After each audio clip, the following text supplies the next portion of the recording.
Hey guys, welcome to Brotherhood Forged. I'm Joey, and hanging with me is my buddy Paul.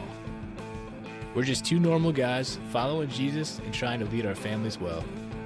We started this to build a place for real talk, real growth, and real brotherhood. If you're about faith, leadership, and showing up when it's tough, you're in the right spot. If you like what you hear, hit the share button or leave a review. It helps way more than you know. Let's get into it. We're not here to talk about routines just to help you be more productive. We're talking about them because they reveal who you really are when nobody's watching.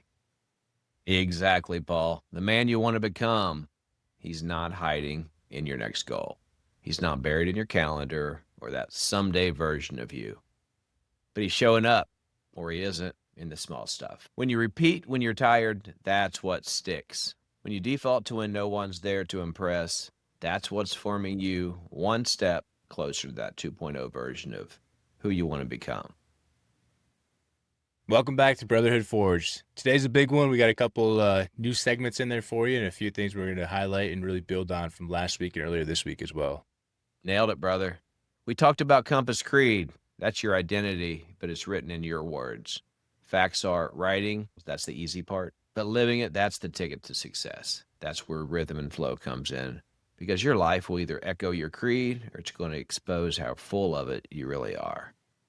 And if you ever felt like you're trying to grow, but somehow always slipping back into old cycles, this episode is going to help you understand why and what you can do about it. Before we do that, let's go ahead and do a word of prayer.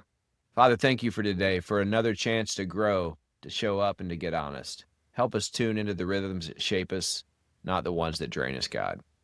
Give us the courage to pause, to reset, and to repeat what matters. Remind us that who we're becoming is forged in the quiet, ordinary moments. Thank you for guiding both Paul and I on this journey, not just as hosts, but as brothers leaning in, right alongside these men. And for every guy listening right now, remind him he's not alone in this. He has support. In Jesus' name, amen. Amen. Take a deep breath. Let that really settle in. It's not just about restarting your life. It's about resetting your rhythm. And you're not behind. You're being built. That's good, Paul. I know I say that's good a lot, but that's good. Me too. I like it. I like it.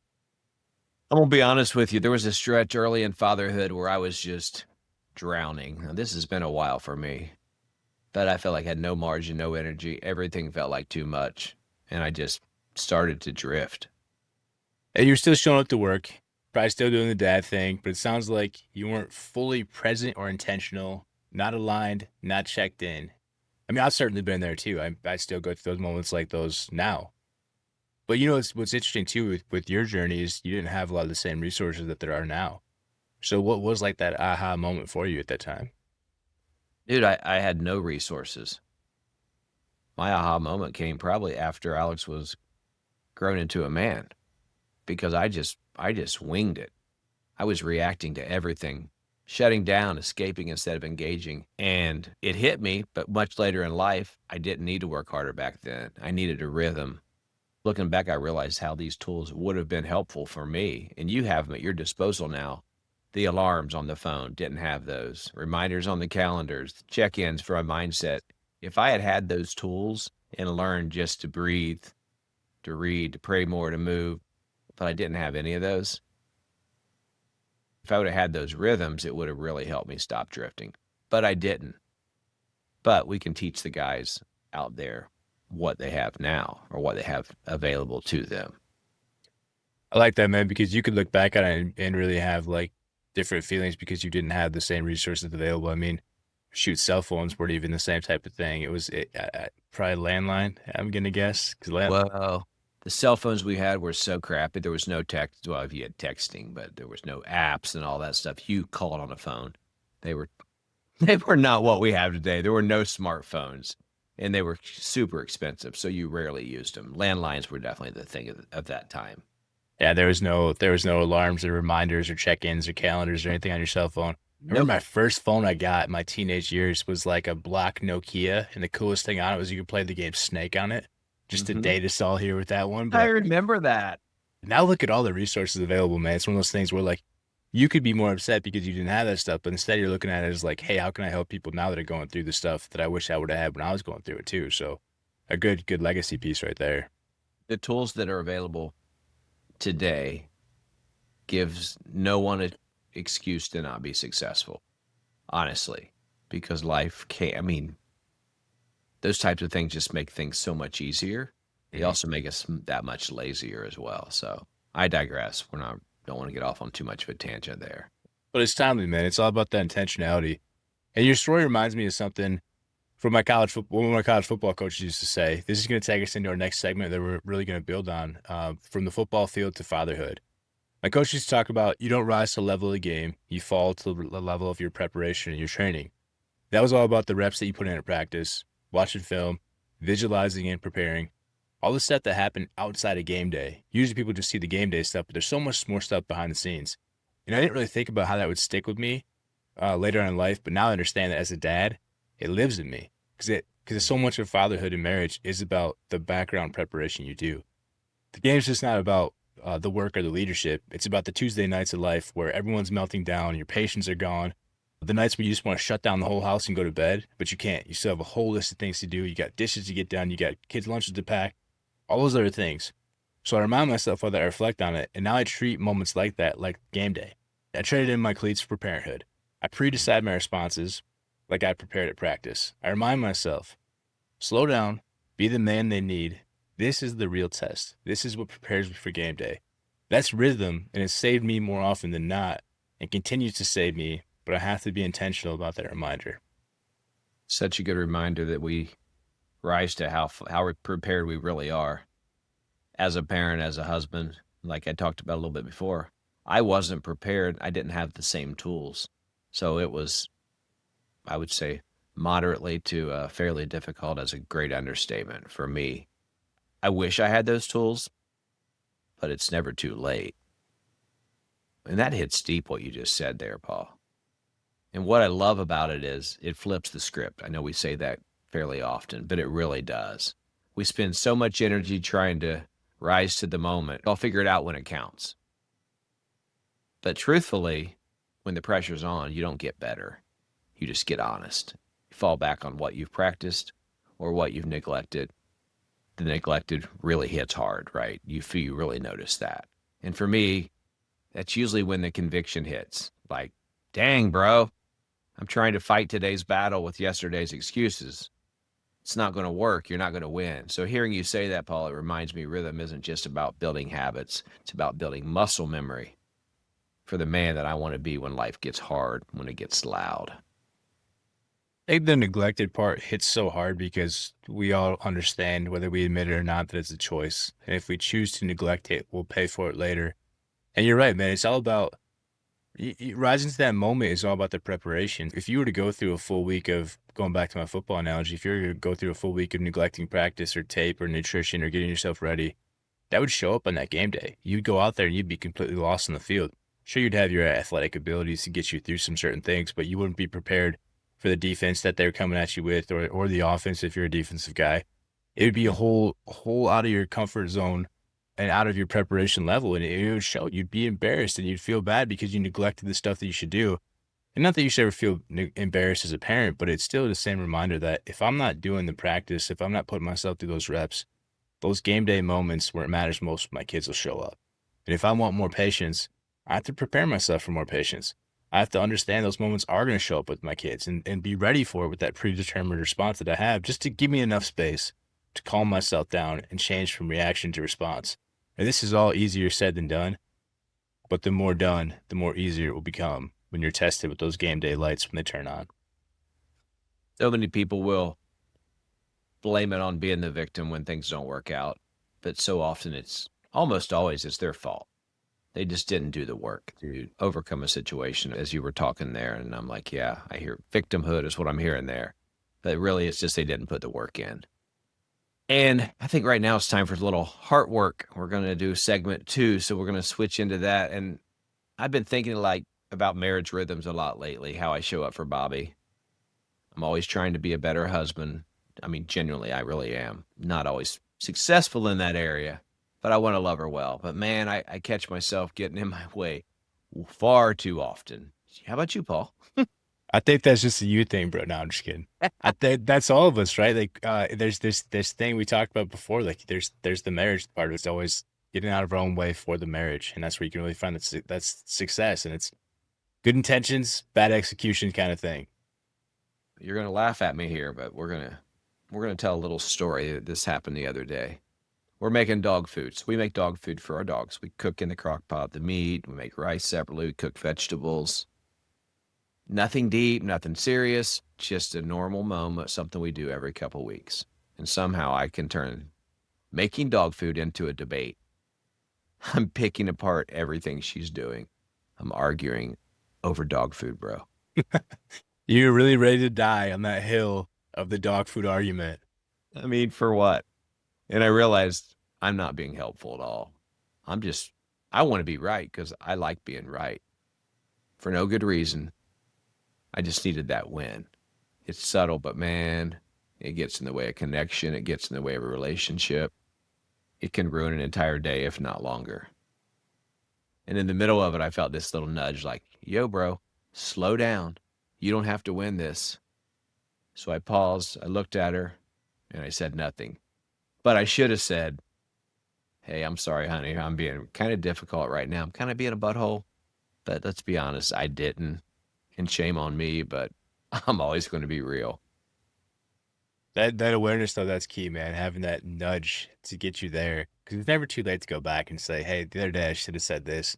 And what's really funny is if the ingredients aren't exactly the same, your dog's not gonna care, dude. But you and I, we're the same way, guys. It's everything. Our dogs won't care, but we'll care more than they would. So, but that pause right there, that's the real win, man. That'd be rhythm. That's love, but it's not flashy. It's not big. And it would have shifted the tone if I would just tell her, I'm going to choose you over being right. And typically I'm pretty good about that, but I just wasn't in this one situation. And I think that's so relatable to all of us, man. I love how you said choosing you over being right. Because I don't think that you can often do both. I think that you have to either choose your spouse or choose the urge to be right. And that's what we're really all after. It's not perfection, it's presence. Mm, Be the man who can stop mid sentence, course correct, and say, "Hey, my bad. Let's reset. This isn't going the way we want it to go." That's a rhythm that builds trust over time. It allows us to let her and ourselves at time let our guards down, where we're not being defensive, we're not being argumentative, we're being present with each other, and we're switching from correction to connection. it boils down to pride when I don't say I'm sorry, when I recognize that I could handle this a different way and I don't. It's pride. Something I pray about daily and I talk about that a lot, but this was a situation where I didn't do what I needed to do, but I reflected back on it and thought that'd be a good time to talk about this. But I'm still learning, still get it wrong sometimes, just far less often than I used to. But every time I catch myself where I should make that response, even in the small stuff, I feel that one more brick gets laid, one pause at a time, one moment of love over ego. That's the rhythm I'm chasing. Still going to mess up sometimes, but if each day I do a little bit better, we're making progress.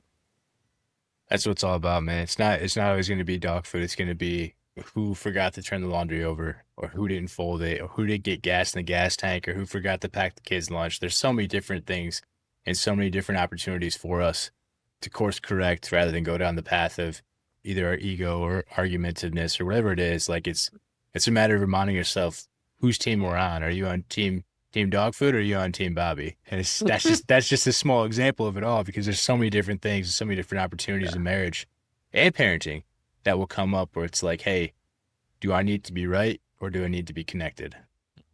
We'll segue over back to our compass creed in action. So a coaching moment to bring up here is your compass creed. Let's bring it back. You can say I'm a man of discipline, but what really proves that?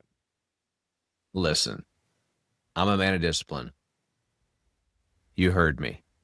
It doesn't mean crap. It's what, but it's what you do every day. That's what makes it true, right, Paul? Exactly. What you choose when no one's keeping score, when no one's watching, what you do in the dark. It's easy to say, but I have to constantly keep myself in check. Same. It's waking up when you said you would. Today, I was a couple minutes late coming down here. Then obviously, baby Theo woke up, so I was feeding him too. But it's choosing the hard thing instead of the easy way out. Because I think so often when we set goals and we have things in place, they're going to feel like the hard thing instead of the easy way out. But it's about Yeah. choosing those and checking in before you check out. That's a huge one. Yeah, that's kind of where your identity gets forged. It's not in the moments, like you said, that feel easy. It's doing it when you don't want to, when it's hard. But the ones that do cost you something. And listen, if you've been drifting lately, you're not alone. We talked about it too, where we've been there as well. It's going to happen. There's going to be different situations throughout the week, throughout the month that are going to make us drift more too. But let's call it out. So here's a drift check to see if any of this sounds familiar to you. You wake up reactive, puts you already behind in your day. You're short with your kids and you don't know why. You scroll more than you speak to your wife. You say, I'll reset tomorrow, but then you don't. Or you're tired. You're never really still. You're never really calm. You're never really present. You feel like you're doing a lot, but somehow you're becoming less of the man or the version of yourself that you want to be. Oh, I feel like you're judging me. As you said those, I'm like, check, check, check. Same. Okay. Seriously though, yeah, that actually kind of hurts me. It's life, man. There's so many of those things that at any given moment we can be going through one, two, three, or all of those at the same time. So something you need to remember as you hear those, maybe that's not your list, but that's not failure. If you're checking a couple of those boxes, but it is good feedback. It's your spirit saying, hello, we're off course. Let's get it back. And that's awareness. That means you're still in the fight. Drift doesn't mean you're lazy. And if it does, it means I'm super lazy because I drift a lot. But it does, but it means your rhythm's broke. And now it's time to get back and rebuild it. The challenge I would give to you is to lock in one rhythm. So this week, it's real simple. Just pick one rhythm, whatever that might be, morning or evening, not both, not your whole routine, just one small moment that you want to reclaim. Be intentional with that. Yeah, that one small thing is huge, man. Don't overhaul your entire life in one day or 1 week or whatever it may be. Just pick a moment you want to reclaim. Some simple ideas might look like reading 10 minutes before bed, stretch or pray when you wake up, take a walk without your phone, do 5 push-ups and speak one truth from your compass creed. Kind of a little spoiler, the Brotherhood Forged community is going to have daily workouts and a weekly workout plan, so that's one you could build in there pretty easily. Pretty exciting. If you're not part of the community, need to get on it. Brotherhoodforged.com. Shameless plug, but who's going to plug us if we don't plug ourselves? Whatever it is, like Paul said, make it doable, make it yours, make sure it's repeatable. Because if you don't choose your rhythm, life will choose it for you. And likely it's not going to be one that builds you up. You don't become who you say you are, you become who you train to be. And a real quick segue, Pastor Stephen Furtick, I think I shared this one before, but he said you can't blame yourself or shame yourself for past decisions that you made, now having the knowledge that you have today. If you knew what you knew then, you would have done something different. But as we go through this stuff, you now know you have that reflective information that we talked about. You now have that information to do something different. Instead of doing those same behaviors and saying, oh, I didn't know better, because now you do. Now you have that data of how you showed up for yourself or didn't show up for yourself. And if you didn't, that's okay. Now it's time to really step forward that intentionality and bring that best version of yourself that you got. That gives me hope, what you just shared there. Because like we shared, I didn't have these tools when I was your age. Certainly not your age. When Alex was born 29 years ago, I didn't have any of these tools. As a matter of fact, I learned most of them over the past few years. Not beating myself up. I'm all about, well, you know what? I can be a better dad still. I can be a better husband still. I can be healthier still. Yeah, I'm 56, but it's never too late. So this week, choose your rhythm, folks, not the whole staircase. One next step. Lay the brick, start the reset. My girl dads will get this line. Do the next right thing. Frozen 2, Anna. It's always about doing the next right thing. And remember, repetition proves your identity, not what you say. In the rhythm you choose, that's the life you live. We'll catch you tomorrow for Foundation Thursday, where we keep laying that brick every week of the next step, next habit, whatever it looks like. But let's just keep continuing to build. Be blessed, y'all. See you guys. Thanks for listening today. We don't take that for granted. Your support matters. You're part of something much bigger, and we're thankful you're on this journey with us. Stay strong, stay intentional, and know you're not walking this alone. If this challenged you, please share the impact. Growth is better together. We'll see you next time on Brotherhood Forged.